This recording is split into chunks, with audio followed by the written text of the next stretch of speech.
Muy bien, aquí estamos en Cartas sobre la Mesa. Muchísimas gracias y quiero enviar un saludo cordialísimo. Muchas veces me encuentro en la calle con algunos amigos, amigas que nos miran y de verdad les agradezco la amabilidad por esos conceptos que siempre van virtiendo sobre el programa y sobre nuestro medio de comunicación. Hoy vamos a hablar de un tema que nos parece importante, la migración. Para eso hemos invitado al docente, además investigador universitario, Alfonso Hinojosa. Quiero agradecerle. Alfonso, muchísimas gracias, como siempre, por la gentileza. Pues es un gusto volver a tu programa y tocar estos temas que son, creo yo, muy importantes para nosotros. A ver, tantas cosas que pasan en nuestro país, en nuestro planeta, sin andar lejos, en nuestras regiones cortas y todo, y que tienen que ver con esto de la migración. Ya hace tiempo decíamos que nuestro país, más o menos en el periodo intercensal entre el 76 y el 92, pasó de ser un espacio, una sociedad rural a una sociedad urbana. Pero además nuestro propio planeta se ha comenzado a volver en un espacio terriblemente urbano. Esto tiene tras de sí elementos de migración. Yo quiero hablar de la migración.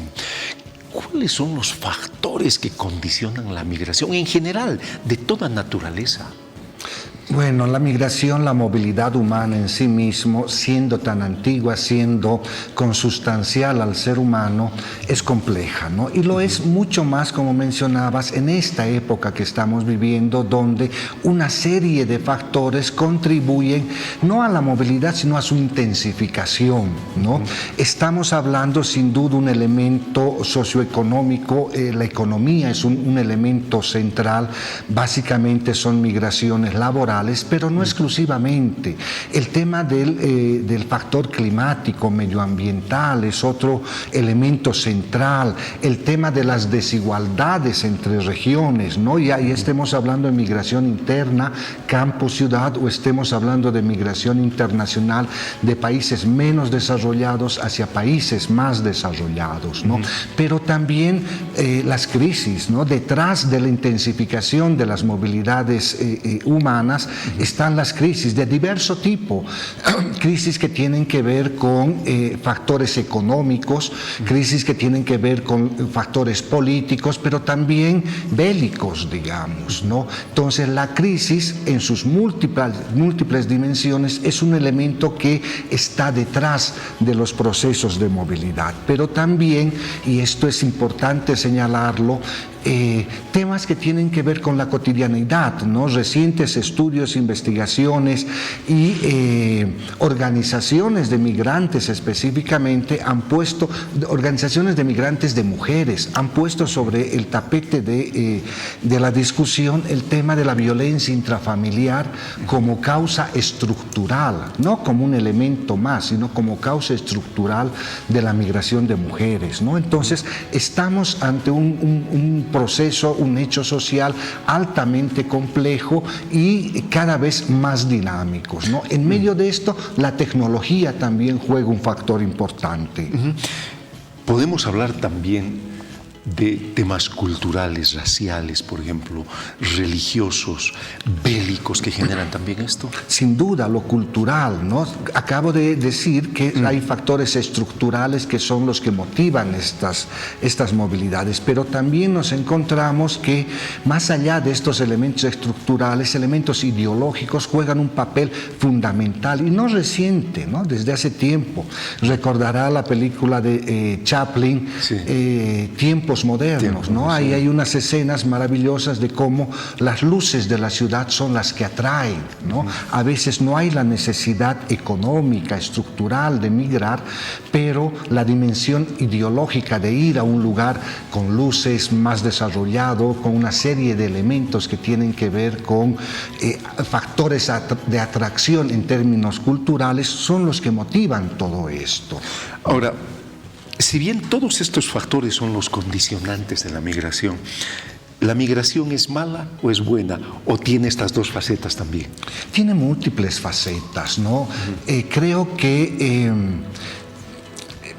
ver o lo bueno o lo malo nos lleva a una posición muy muy simple, creo, ¿no? Sí. Hay demasiados otros elementos que entran en juego y que deben ser también clarificados, ¿no? Sí. No se habla de la riqueza de los aportes culturales de los migrantes en los lugares de destino, en términos de, por ejemplo, gastronomía, en términos de cultura en general, ¿no? No se habla de los aportes de los migrantes a las sociedades donde residen, ¿no? ¿Qué sería de Estados Unidos sin la mano de obra latina mexicana? ¿Qué sería de Europa, de España sin los latinos, ¿no? Esos índices de desarrollo se caerían, ¿no? Pero obviamente ligado a estos procesos vamos a encontrar elementos de rupturas o desestructuración familiar, no en todos los casos, ¿no? Así también vamos a encontrar reacomodos, rearticulaciones de la familia, ¿no? Por ejemplo, esta familia nuclear donde solo el papá iba a trabajar, la mamá se quedaba en la casa al cuidado de los niños, etcétera. Esa familia Simpson, si se quiere, ya no existe, ¿no? Hace demasiado tiempo ya la mujer ha salido a trabajar, pero cada vez más, y por las condiciones productivas del capitalismo que vivimos, el trabajo está cada vez más lejos. Tenemos que cambiar de ciudad, tenemos que cambiar de barrio, tenemos que cambiar de país a veces. Y a veces no se lleva a la familia, se la deja, ¿no? Pero eso da también pie al surgimiento de familias transnacionales, por ejemplo, que mantienen la unidad familiar. Padre y madre mantienen roles al interior de la familia, aunque estén alejados, pero es otro tipo de familia el que estamos viviendo también, ¿no? Y ahí la movilidad vinculada al trabajo juega un factor importante. Ahora, de lo macro, ¿cuán problemáticos son estos flujos migratorios así tan grandes que vemos? Porque, por ejemplo, los Estados Unidos enfrentan problemáticas muy severas, es decir, sus relaciones, dos de los temas más fuertes, por ejemplo, de Estados Unidos con México es el tema de los flujos migratorios. Pero no solo ahí, hablamos, por ejemplo, en el caso de África a Europa o de Asia a Europa, es decir, son problemas realmente fuertes, ¿no? ¿Y qué dimensión de impacto puede tener? Este tema que toca es fundamental, es fundamental. La migración es vista como un problema por los estados, ¿no? En términos de sociedad, de relacionamiento, etcétera, esas dimensiones que problematizan en términos de crisis, de vulneración de derechos, etcétera, casi no existen. Es desde los estados que se ve a la migración como un problema, porque los estados nacionales, a partir de sus constituciones, ¿no? De su constitución como estado nacional, hacen una separación básica y tajante. Y aquí todos, ya sean estados expulsores o receptores, ¿no? ¿Cuál es esa separación entre los nacionales y los no nacionales, ¿no? Y si eso lo atravesamos por la dimensión del trabajo, por ejemplo, vemos las desigualdades que se generan, ¿no? El tema migratorio vinculado al trabajo, es decir, la migración laboral en un país distinto, va a ser claramente discriminador, ¿sí? Va a marcar la diferencia con el no nacional. Para el no nacional ciertas cosas le están negadas, papeles para empezar, ¿no? Y vinculado a eso un estatus migratorio que va a definir su sueldo, su posición, su inserción en la sociedad, etcétera, ¿no? Entonces es desde los estados, desde las políticas, desde los regímenes fronterizos que se generan que se construye la problemática de la migración. Si uno lo ve en términos históricos, antes del 70, es decir, la migración ha existido, hemos dicho, ¿no? Pero es a partir de la década de los 70, 80, donde dimensiones de migración irregular, clandestina, fortalecimiento de las fronteras, empieza a cobrar vigencia en la agenda internacional. Y es el momento en el cual el modelo neoliberal se está implementando a nivel planetario, ¿no? Y recordemos que uno de los elementos, uno de los pilares fundamentales del neoliberalismo, en tanto doctrina, es la flexibilización laboral, ¿no? Y si analizamos el mundo del trabajo desde esta perspectiva, nos damos cuenta que el trabajador más vulnerable en la escala global es el migrante, ¿no ve? En realidad diríamos la mujer migrante, y si a eso le sumamos que es indígena y pobre, ese grado de precarización se va a acrecentar, digamos. Ahora, entremos a nuestro país. Y para entrar a nuestro país quisiera que miremos dos escenarios. El primer escenario es la migración que existe en nuestro país del campo a la ciudad, cómo se ha desequilibrado, cuáles han sido las condiciones, pero no es solo del campo a la ciudad. Ahora hay una suerte de migraciones de occidente hacia oriente, por eso que se habla de que en el futuro, probablemente en no muchos años, Santa Cruz pueda albergar incluso más de la mitad de la población de Bolivia. Sin duda, no olvidemos, y estoy pensando en el ejemplo nacional, que las dinámicas poblacionales siguen recursos naturales, ¿no? Es decir, si vemos la historia de Bolivia y ligado a eso la minería, ¿no? En los primeros años, el siglo pasado, digamos, la minería estaba asentada básicamente en Occidente y era ahí donde estaba a la mayor concentración Potosí, de población. Oruro y un poco La Paz, ¿no? Exacto, Cochabamba también, sí. ¿no? Las minas y claro, sus áreas de influencia económica. A partir del 70-80, cuando el Oriente, ¿no? Todo esto de la marcha al Oriente empieza a desarrollarse, hay un giro también en ese sentido, ¿no? Y estamos todavía viviendo eso. La década del 90, del siglo pasado, etcétera, han sido los momentos boom de la migración interna boliviana hacia Santa Cruz, y lo sigue siendo, digamos, ¿no? Y lo sigue siendo. Pero hay que mencionar también, y creo que esto es importante, que si bien experimentamos, a nivel latinoamericano tenemos los índices más altos de urbanización, ¿no? Sin duda este censo nos mostrará que estamos por el 70 o más % de concentración urbana respecto a la rural. Pero eso no significa que haya una ruptura de estos migrantes campo-ciudad respecto al campo. Hay más bien procesos de articulación. El Alto es un gran ejemplo, pero no es lo único. En tierras bajas, en Santa Cruz, etcétera, vamos a encontrar también estas lógicas denominadas de multilocalidad o doble domicilio. De lunes a viernes estamos trabajando en la ciudad del Alto y fin de semana estamos cosechando, estamos sembrando, mantenemos una actividad en las áreas rurales, ¿no? Y hay una articulación, no hay ruptura. El mayor ejemplo de esto son los denominados barrios populares o barrios periféricos, que es ahí donde se asientan estos migrantes campo-ciudad. Pero estos espacios periféricos son en realidad los nexos entre lo urbano y lo rural, ¿no? No, porque ahí se concentra gente, por decir algo, la Yungueña, casi en todo Villa Fátima, hasta sus nombres de sus calles y todo. Podemos claramente identificar barrios en el Alto, etcétera, y de provincias, digamos, ¿no? Ahora, ¿y cómo es la dinámica de nuestro país a otros países? Porque eso sí que es súper.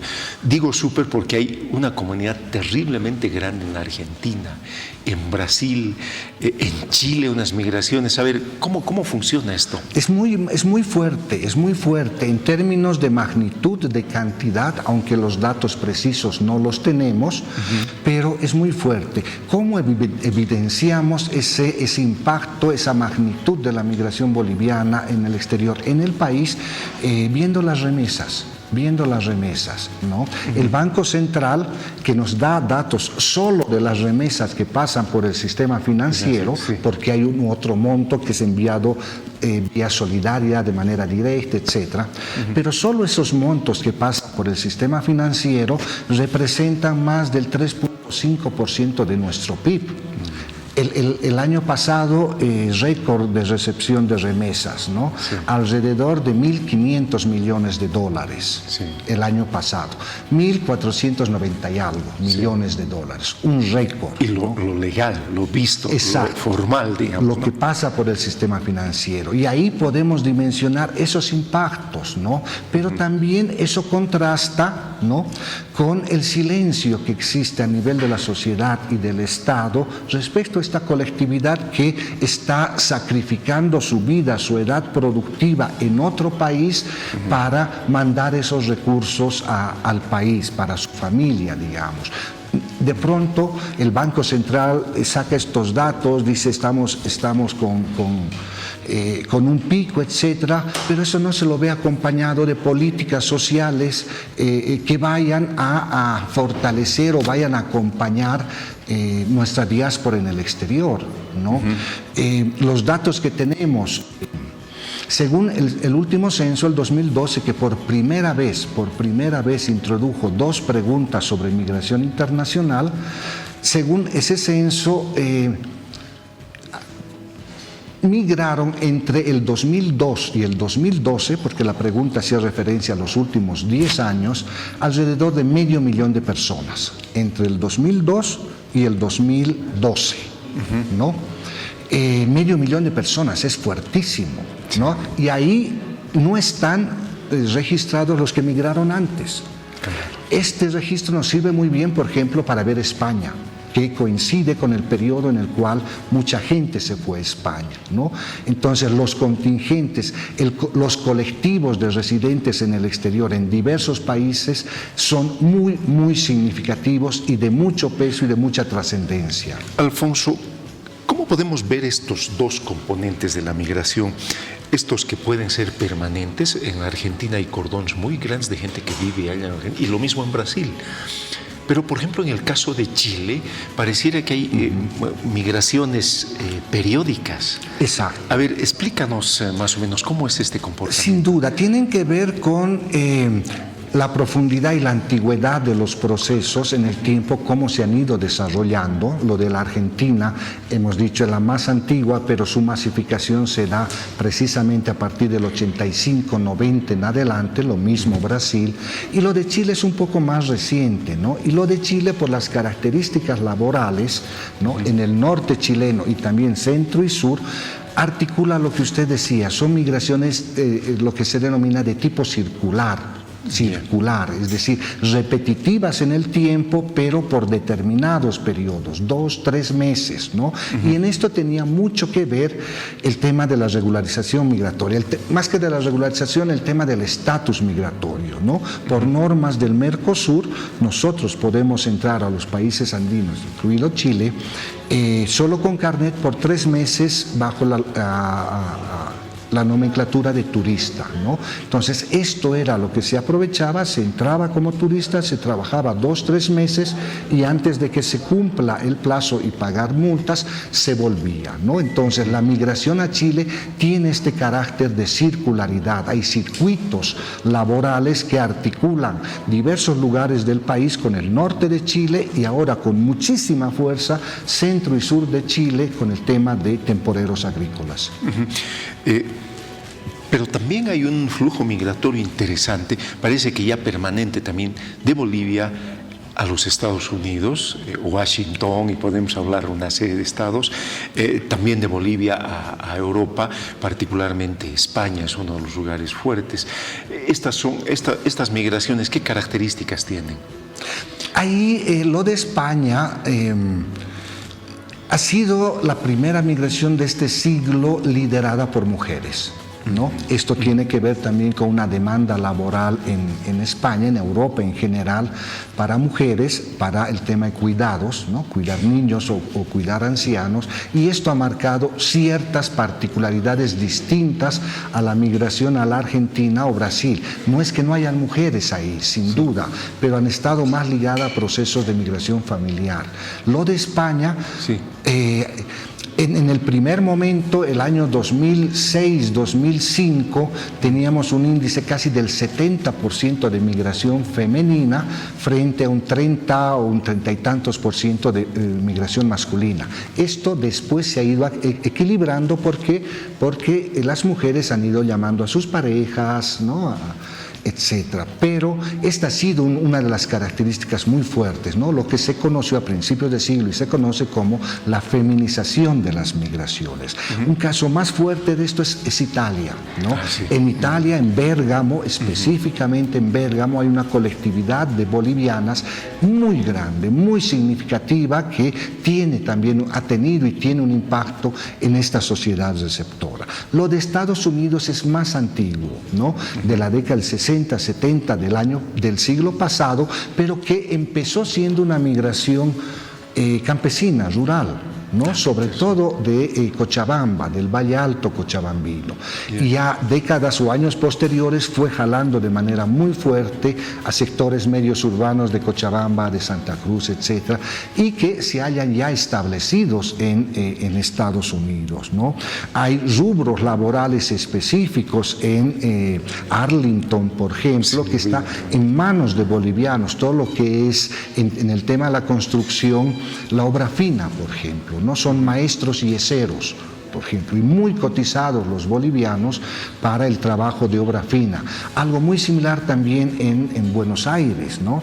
No olvidemos, en Buenos Aires, la Municipalidad de Buenos Aires tiene una escuela de yeseros para restauración de edificios históricos que lleva el nombre de un boliviano, que fue uno de los primeros maestros yeseros, ya muy mayor, retornado al Valle Alto cochabambino, este señor, no recuerdo el nombre, pero que él generó una escuela de yeseros, y no solo entre bolivianos, sino también entre argentinos.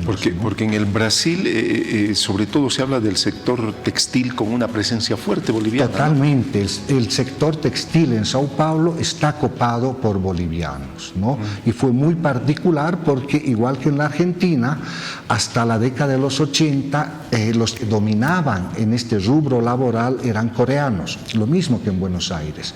Y es la presencia boliviana los que, más que desplazarlo, genera reacomodos, ¿no? Ahora son los bolivianos los que están a cargo de los talleres textiles, y los coreanos son los dueños de las boutiques que solicitan el trabajo a los bolivianos. Alfonso, antes de terminar, una cosa que me parece importante. ¿Hay alguna investigación? Entendemos que en nuestro país no manejamos información muy actualizada, en muchos casos, o no la tenemos de antes, etcétera.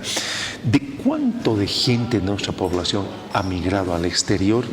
¿Cuánto de forma permanente? ¿Y cuál es el flujo temporal? No hay estudios, como le decía, lo más cerca a datos oficiales, digamos, es este dato para 10 años del último censo. Hay estimaciones, hay aproximaciones que diversas organizaciones hacen que varían mucho entre ellas, pero estaríamos hablando, estoy pensando en un promedio, digamos, de alrededor de 2 millones de bolivianos, hombres y mujeres, que radican, viven y trabajan, que han nacido en Bolivia y que ahora viven, radican y trabajan fuera de nuestro país. Y en el que van y vienen, es muy más complicado eso. Mucho más complicado, ¿no? Sin duda lo más próximo a esto tendría que ser Chile, ¿no? Sí. Pero casi no hay estudios en Bolivia sobre esto. Desde el Instituto de Investigaciones de Sociología estamos trabajando en convenio con la Defensoría del Pueblo en este sentido, pero tenemos una deficiencia de información, de datos, de números, y también de información cualitativa sobre la temática. Alfonso, qué ilustrativo el haber conversado sobre este tema, porque algunas veces nosotros nos dejamos llevar por la vorágine del corto plazo, de lo que está pasando en el día, y dejamos de ver temas tan importantes como estos, ¿no? Es decir, que los estamos viviendo cotidianamente como familiares que se van, exacto, amigos, uno se da cuenta, y no le tomamos importancia, y realmente es tan significativo. Yo me pongo a pensar, tanta gente tengo en el exterior, tanta gente se ha ido a Santa Cruz, etcétera, y la lógica de la información hace las noticias que te pierdas sobre estos temas. Exacto, ¿no? Y yo debo agradecer a tu programa, al público, porque no es la primera vez que estoy acá hablando de esta temática, y creo que es importante y un ejemplo para otros medios y otros programas. Gracias, Alfonso. No va a ser la primera ni la última, como siempre digo. Muchísimas gracias. Sí. El docente universitario investigador, además de nuestra Casa de Estudios Superiores, Alfonso Hinojosa, dándonos esta mirada a lo que representa en este caso la migración, tanto desde la mirada conceptual externa y desde la propia lógica de nuestro país.